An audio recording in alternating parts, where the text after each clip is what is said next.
Good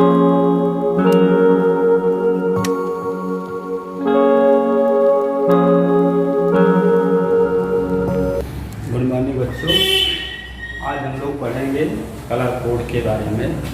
ठीक है, carbon register and the colour code. तो लोग इलेक्ट्रॉनिक सर्किट्स में देखे होंगे, जैसे टीवी कभी खोला जाए या ट्रांजिस्टर खोला जाए तो पीछे देखते होंगे कि जो है एक सेल टाइप की लगा होता है, सेल जैसे छोटा छोटा, और उसके देखोगे कई पट्टियाँ ऐसे ऐसी बनी होती, कलर डिफरेंट कलर की पट्टियाँ बनी होती हैं। ठीक है, वो हमारा जो होता है वही कार्बन रजिस्टर होता है। कार्बन रजिस्टर क्यों लगाया जाता है या क्या होता है, तो देखो क्योंकि इलेक्ट्रॉनिक सर्किट्स में हाई रेजिस्टेंस की ज़रूरत पड़ती है, हाई रेजिस्टेंस के रजिस्टर की ज़रूरत पड़ती है। अगर हम उस हाई रेजिस्टेंस मान लो मेटल का बनाते हैं तो तुम्हें पता है कि R इज इक्वल टू होता है रो इंटू एल अपान ए। ठीक है, तो हाई रेजिस्टेंस प्रोड्यूस करने के लिए लेंथ क्या होगा, वायर का बहुत ज़्यादा होगा। बहुत ज़्यादा होने का मतलब क्या हो गया, हमारे पूरे सर्किट में ये वायर ही वायर बड़ा बड़ा दिखाई देगा या मोड़ कर रखें। ठीक है, तो इस तरीके से हमारे जो इलेक्ट्रॉनिक्स सामान जो बनेंगे वो आवश्यकता से कहीं ज़्यादा बड़ा बनाना पड़ेगा और मेटल भी बहुत ज़्यादा उसमें यूज होगा। ठीक है, तो हाई रेजिस्टेंस को बनाने के लिए तरीका निकाला गया कि इनको सेमीकंडक्टर का बनाया जाए। हाई रेजिस्टेंस जो होते हैं इनको हम लोग सेमीकंडक्टर का बनाते हैं। सेमीकंडक्टर हमने बताया था जैसे कार्बन होता है, सिलिकॉन होता है, ठीक है, और जर्मेनियम होता है। मेनली सिलिकॉन और जर्मेनियम को हम लोग सेमीकंडक्टर में काम करते हैं। तो इन सब का जो है वायर हम लोग बनाते हैं या इन सब का रेजिस्टेंस बनाते हैं, जिसको हम लोग कहते हैं कार्बन रजिस्टर। ठीक है, अब कार्बन रजिस्टर की जो रेजिस्टेंस की वैल्यू है उसको रीड करने के लिए हम लोग कलर कोड का यूज करते हैं। ठीक है, जैसे सपोज कर लो कि ये हमारा एक कार्बन रजिस्टर है। ठीक है, अब इस कार्बन रजिस्टर पर 4 पट्टियां बनी होंगी, 4 स्ट्रिप्स बने होंगे इस तरीके से, 1 2 3 और 4। मेनली 4 स्ट्रिप्स बने होते हैं। सपोज कर लो इस कलर से रिलेटेड जो डिजिट है वो ए है, पहला जो कलर है। दूसरे कलर से रिलेटेड जो डिजिट है, जो नंबर है वो बी है। तीसरे से रिलेटेड सी है और चौथे से रिलेटेड डी है। ये नंबर्स हैं, डिजिट की बात कर रहे हैं। जो कलर हमने बताया ना कि इस पर क्या होगा, डिफरेंट कलर की पट्टियां बनी होती है। हर एक कलर से रिलेटेड जो है एक डिफरेंट नंबर होता है, जिसे हम लोग कलर कोड कहते हैं।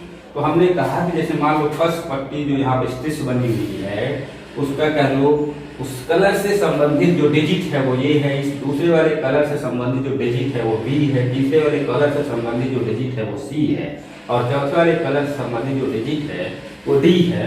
तो इसकी रेजिस्टेंस की जो वैल्यू होगी वो हो जाएगा ए बी इंटू 10 की power c plus minus d percent. मतलब ये बताता है कि इतने का एयर रेजिस्टेंस की जो हम रेजिस्टेंस यहाँ वैल्यू इतने चल रहे हैं वो इतने परसेंट उसमें इधर हो सकता है, मतलब इतना रेजिस्टेंस कम या ज़्यादा ही पॉसिबल है। ठीक है, अब ये ध्यान देने वाली चीज़ है कि इसमें ये जो बी होता है वो यूनिट डिजिट होगा और ये ए वाला जो होगा वो हमारा 10th डिजिट होगा। ठीक है, और जो सी तीसरे स्टेप कलर से संबंधित जो डिजिट होगा वो 10 की पावर में आता है और चौथा कलर से संबंधित जो डिजिट होता है वो परसेंटेज, ईयर कितना परसेंट जो है ईयर है इस रेजिस्टेंस की वैल्यू में वो बताता है। इस तरीके से हम लोग कार्बन रजिस्टर के रेजिस्टेंस की वैल्यू रीड करते हैं। ठीक है, तो समझ में आ गया होगा कि कार्बन रजिस्टर क्या होता है। इलेक्ट्रॉनिक्स सर्किट्स में हाइयर रेजिस्टेंस के रजिस्टर की ज़रूरत पड़ती है और उनको हम लोग मेटेलिक वायर का नहीं बना सकते हैं। अगर मेटेलिक वायर का बनाएंगे तो बहुत लंबे लंबे वायर लगाने पड़ेंगे। ठीक है, तो इनकी जगह पर हम लोग करते क्या है, सेमी कंडक्टर से के बने रजिस्टर का यूज करते हैं, जिनको हम लोग कहते हैं कार्बन रजिस्टर। ठीक है, क्योंकि पीरियाडिक टेबल में कार्बन के नीचे ही हमारे सेमीकंडक्टर्स होते हैं का हमने जैसे कि एग्जाम्पल बताया कि सिलिकॉन है और जर्मेनियम है। ठीक है, तो सेमीकंडक्टर्स के बने हुए रजिस्टर को ही हम लोग कार्बन रजिस्टर कहते हैं, और इसके रेजिस्टेंस को रीड करने के लिए डिफरेंट कलर की स्ट्रिप की जरूरत बनाते हैं, जिनसे रिलेटेड एक डिफरेंट नंबर होता है, और रेजिस्टेंस को रीड करने के लिए हम ये मेथड यूज करते हैं। R = AB × 10⁻³ ± d%। ठीक है, वह B जो होगा A × B नहीं केयर करना, B जो होगा वो यूनिट डिजिट को रिप्रेजेंट करेगा और A जो होगा वो 10th डिजिट को रिप्रेजेंट करेगा। अब हम आते हैं कलर कोड है क्या। तो देखो, कलर कोड के लिए अभी हमने बताया डिफरेंट कलर की पट्टियां होती हैं, जिनसे रिलेटेड एक डिफरेंट नंबर होगा। तो यहाँ पर हमने उस नंबर्स को लर्न करने की जानकारी देने के लिए देखो बताया है। पहले तो ये जाने, ये ब्लैक से रिलेटेड जो डिजिट होगा 0 होगा, ब्राउन से रिलेटेड जो डिजिट होगा 1 होगा, रेड कलर से रिलेटेड जो डिजिट होगी 2 होगी, ऑरेंज कलर से रिलेटेड जो डिजिट है वो 3 है, येलो कलर से रिलेटेड जो डिजिट है वो 4 है, ग्रीन से रिलेटेड 5 है, ब्लू से रिलेटेड 6 है, वायलेट से रिलेटेड 7 है, और ग्रे से रिलेटेड 8 है, और व्हाइट कलर से रिलेटेड 9 डिजिट है। क्योंकि तुम्हें पता है 0 से लेकर के 9 तक के डिजिट से ही हम लोग इतने बड़े बड़े नंबर से लिख डालते हैं, तो इनकी हेल्प से भी हम सारे नंबर लिख सकते हैं। ठीक है, और ये जो इनर की बात है, इनर के लिए 3 कलर यूज किया जाता है, गोल्ड, सिल्वर और नो कलर। ठीक है, गोल्ड कलर का अगर स्ट्रिप है, फोर्थ स्ट्रिप गोल्ड कलर का है, तो उसका मतलब होता है जो रेजिस्टेंस हम रीड कर रहे हैं उसमें 5% का एरर हो सकता है, मतलब 5% में भी इंक्रीजेज या डिक्रीजेज, मतलब 5% ज्यादा भी हो सकता है, 5% कम भी हो सकता है। अगर सिल्वर कलर का ये फोर्थ स्ट्रिप है, इसका मतलब रेजिस्टेंस में 10% के एरर पॉसिबल है। और अगर कोई कलर नहीं है, नो कलर है, ठीक है, तो नो कलर का मतलब ये हो गया कि इसमें जो रजिस्टर है इसके रेजिस्टेंस में 20% की एरर पॉसिबल है। अब इनको याद करने का तरीका यहाँ देखो, जैसे लिखा हमने BB Roy, great Britain have very good wife, have gold silver necklace. ठीक है, लर्न करने बहुत आसान तरीका मिलता है यहाँ पर। BB Roy, great Britain, very good wife, have gold silver necklace. ठीक है, एक इंटरेस्टिंग वर्ड है। बीबी रॉय कोई पर्सन है, उनकी वाइफ है जो कि बहुत ही अच्छी वेरी गुड वाइफ है, और उनके पास जो नेकलेस हैं वो गोल्ड के हैं, सिल्वर के हैं, इस तरीके से हैं। ठीक, इंटरेस्टिंग वर्ड है, बट इनसे रिलेटेड ये नंबर हमें याद रखना है कि ब्लैक से रिलेटेड B मतलब ब्लैक, और ब्लैक से रिलेटेड यहाँ 0 होगा। दूसरे B का मतलब हो गया 1, और 1 मतलब ब्राउन। R का मतलब हो गया रेड, इसका मतलब 2 नंबर। ठीक है, इस तरीके से इसमें लिखा है। अब एक एग्जाम्पल ले लेते हैं कार्बन रजिस्टर को, जैसे हमें रीड करना है। जैसे सपोज कर लो कि ये जो कार्बन रजिस्टर है, ये इसका फर्स्ट कलर ग्रीन कलर का है, ये जो है ग्रीन है। ठीक है, और जो सेकेंड कलर है वो कह लो ब्लू है। थर्ड कलर जो है वो कह लो हमारे पास येलो है। ठीक, और जो फोर्थ कलर है ये कह लो गोल्ड है। तो इस कार्बन रजिस्टर के रेजिस्टेंस की जो वैल्यू होगी R = हो जाएगा E, और A यहाँ पर ग्रीन है, और ग्रीन से रिलेटेड नंबर हमारे पास 5 है। 10th डिजिट हमें मिल गया पहले 5, फिर B से रिलेटेड कलर ब्लू है, ब्लू से रिलेटेड नंबर जो है हमारे पास 6 है, ये हो गया 56 यूनिट डिजिट और 10 डिजिट इनटू 10 की पावर। अब जो तीसरा कलर है ये पावर को रिप्रेजेंट करेगा, और तीसरा कलर यहाँ पर हमने लिया है येलो, और येलो कलर जो हमारे पास है वो 4 नंबर पर रिप्रेजेंट करता है। इसका मतलब 10 की पावर 4 हो जाएगा, प्लस माइनस गोल्ड का मतलब 5% का एरर पॉसिबल है, प्लस माइनस 5% ओम ये कार्बन रजिस्टर की ये वैल्यू हो गई। ठीक है, तो आशा करते हैं कि कार्बन रजिस्टर क्या होता है, इसको कैसे रीड करेंगे हम लोग समझ गए होंगे। ठीक है, अब कॉम्बिनेशन ऑफ द रजिस्टर पर आ जाते हैं, क्योंकि ये चैप्टर का नाम ही था resistors and the Ohm's law. ठीक है, तो कॉम्बिनेशन ऑफ द रेजिस्टेंस क्या होगा, हम सर्किट में रेजिस्टेंस को दो तरीके से ऐड करते हैं, एक तो सीरीज आर्डर में और दूसरा पैरेलल आर्डर में। ठीक है, अगर सीरीज आर्डर में हम रजिस्टर को ऐड कर रहे हैं तो उसका मतलब क्या होगा, जैसे ये हमारे पास एक रजिस्टर अवेलेबल है, फिर ये दूसरा रजिस्टर अवेलेबल है, तो इनके इंड टू इंड ज्वाइन कर देते हैं। मतलब एक रेजिस्टेंस के एक सिरे को दूसरे रेजिस्टेंस के एक सिरे से जोड़ देंगे, दूसरे के बचे हुए दूसरे रेजिस्टेंस के बचे हुए सिरे को तीसरे रेजिस्टेंस के एक सिरे से ऐड करते हैं। इस तरीके से जितने भी रेजिस्टेंस दिया होगा हम उनको एक दूसरे से ऐड करते चले जाएंगे। इसको हम कहेंगे रेजिस्टेंस का कॉम्बिनेशन इन सीरीज आर्डर में। ठीक है, सपोज करो ये रेजिस्टेंस हमारे पास R1 है, ये R2 है और ये R3 है। ठीक, फिर इनको हम ले जा करके बैटरी है या सेल है या इलेक्ट्रिक का कोई भी सोर्स है, इसके दो इलेक्ट्रोड होंगे ही, उनके इलेक्ट्रोड्स के बीच में ले जा करके ऐड कर देते हैं। तो इस तरीके से ये जो रेजिस्टेंस है हमारे सीरीज आर्डर में ऐड हो गए। ठीक, और अब देखो यहाँ से क्लियर है कि जो करंट फ्लो होगा पॉजिटिव इलेक्ट्रोड से एक्सटर्नल सर्किट में नेगेटिव इलेक्ट्रोड की तरफ फ्लो होता है। ये जो करंट फ्लो होगा वो सारे में सेम करंट फ्लो होगा। ठीक है, क्योंकि पथ तो करंट का फ्लो होने के लिए एक ही है। हमने बताया था करंट फ्लो होने का मतलब नाली में पानी का फ्लो होना। अब जैसे एक नाली कहीं पर हमने बना दिया, कहीं पर हो सकती सक्रिय हो, कहीं पर चौड़ी, इस तरीके से नाली बनी हुई है, और अगर पानी का फ्लो हम इधर से स्टार्ट करेंगे तो हर एक नाली से इतना ही तो पानी फ्लो होगा, अलग अलग तो हो नहीं जाएगा। वो प्रेशर कम ज़्यादा हो सकता है लेकिन पानी तो उतना ही फ्लो होगा। तो सेम चीज़ यहाँ पर भी है कि अगर सीरीज आर्डर में ये मेटल्स मेटेलिक वायर या रेजिस्टर ऐड हैं तो जो सेल से करंट फ्लो होगा सब में कॉमन फ्लो होगा। तो मेन पहचान यही है कि करंट रजिस्टर अगर सीरीज आर्डर में ऐड हैं तो उनमें सेम करंट फ्लो होगा, ये ध्यान रखना। कभी कभी कॉम्प्लिकेटेड सर्किट में लोग कंफ्यूज हो जाते हैं कौन सा पैरेलल आर्डर में कौन सीरीज आर्डर में है। तो मेन पहचान यही होता है कि अगर जिन रेजिस्टेंस में करंट कॉमन फ्लो होगी वो सीरीज में होगा, और जिन रेजिस्टेंस में करंट डिवाइड हो रही होगी वो पैरेलल आर्डर में होगा। बाकी इसके डेरिवेशन के लिए तो कुछ भी नहीं हो सकता है, क्योंकि तुम लोग को पता है, पढ़े भी हो। हम चलो सपोज कर लेते हैं कि ड्यू टू दिस सेल जो इनके क्रॉस पोटेंशियल डिफरेंस डेवलप होता है वो V होता है। फर्स्ट के क्रॉस पोटेंशियल डिफरेंस का लो V1 है, दूसरे के क्रॉस का लो V2 है, तीसरे के क्रॉस का लो V3 है।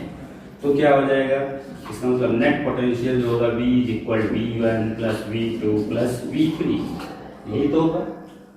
ठीक, और V इक्वल टू IR होता है ओम्स लॉ के अकॉर्डिंग। तो V1 इक्वल क्या हो जाएगा, I तो सेम है ना, IR1, V2 equal to IR2, V3 equal to IR3 हो जाएगा। ये वैल्यूज अगर पुट कर दें IR1 plus IR2 plus IR3, और अगर इनका नेट रेजिस्टेंस हम R सपोज कर लें तो उसमें तो I फ्लो होगा, it means V can replace by I into R। तो ये क्या हो जाएगा I इंटू R। अब I कॉमन ले लें अगर इन सब में, ये हो जाएगा R1 plus R2 plus R3, और इधर I तो है ही है, ये कैंसिल हो जाएगा, और R is equal to R1 plus R2 plus R3। कहने मतलब क्या हुआ, सीरीज आर्डर में जितने भी रेजिस्टेंस ऐड होंगे उन सबको डायरेक्टली ऐड कर लेंगे, उनका रिजल्टेंट रेजिस्टेंस R मिल जाएगा। ठीक है, इसी तरीके से हम पैरेलल आर्डर में ऐड करते हैं। पैरेलल आर्डर में क्या करते हैं, जितने भी रेजिस्टेंस तुम्हें दिया गया होगा उन सब के एक एक सिरे को एक पॉइंट से ऐड कर देंगे। ठीक है,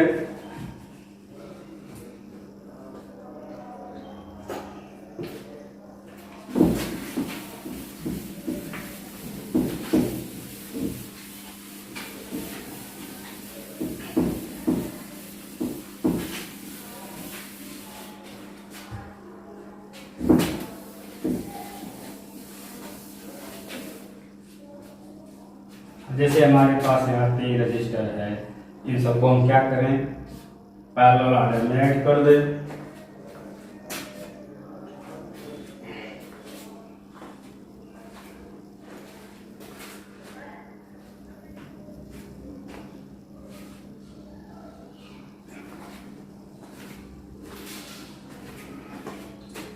ऐसे ही अगर हमें रजिस्टर्स को पैरेलल ऑर्डर में ऐड करना है तो जितने भी रजिस्टर दिए गए होंगे उन सब को हम क्या करेंगे, एक सिरे को एक पॉइंट से ऐड कर देंगे, दूसरे सिरे को दूसरे पॉइंट से ऐड कर देंगे, और फिर इन पॉइंट्स को, कह लो ये पॉइंट हमारा ए बी है, इन पॉइंट को हम क्या करेंगे, सेल के इलेक्ट्रोड से या जो भी इलेक्ट्रिक सोर्स दिया गया होगा उसके इलेक्ट्रोड से हम क्या करेंगे, ऐड कर देंगे।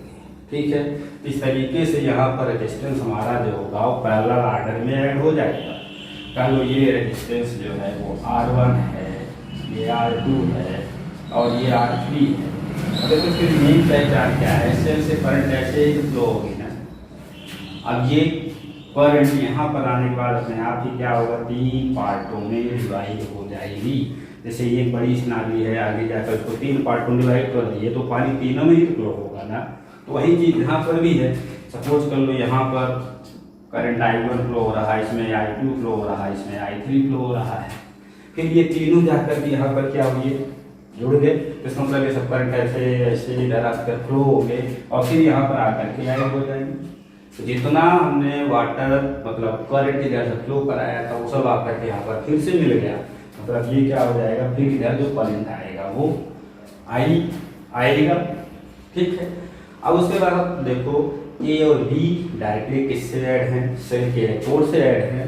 तो पॉइंट ए और बी के बीच पोटेंशियल डिफरेंस जो भी होगा वो कांस्टेंट होगा। ठीक है, तो और इन्हीं ए और बी के बीच में R1 R2 R3 भी जुड़ी है, जिसका मतलब इनकी एक क्रॉस पोटेंशियल डिफरेंस कॉमन होगा सबके। तो हम ये कह सकते हैं कि सबके क्रॉस जो पोटेंशियल है वो क्या है, V। V को हम E के इक्वल इसलिए नहीं कर सकते क्योंकि इसका भी जो अपना खुद का रजिस्टर होगा जिसको इंटरनल रेजिस्टेंस कहेंगे, उस पर भी कुछ एनर्जी ड्रॉप होगी। अगर सर्किट में कहीं ऐसा क्वेश्चन आ जाता है पर्पस में कि इंटरनल रेजिस्टेंस बात नहीं की गई है, उस केस में सेल का जो EMF होगा वो V के इक्वल हो जाएगा। लेकिन ऐसा होता नहीं है क्योंकि इंटरनल रेजिस्टेंस के कारण भी कुछ ना कुछ सेल की एनर्जी ड्रॉप होगी। ठीक है, बट पॉइंट ए और बी के बीच का पोटेंशियल इसीलिए हम लोग मान लेते हैं V है। अब यहाँ करंट क्या है, I1 I2 I3 है। सीधी सी बात है कि अगर हम इसको फॉर्मूला डिराइव करना चाहते हैं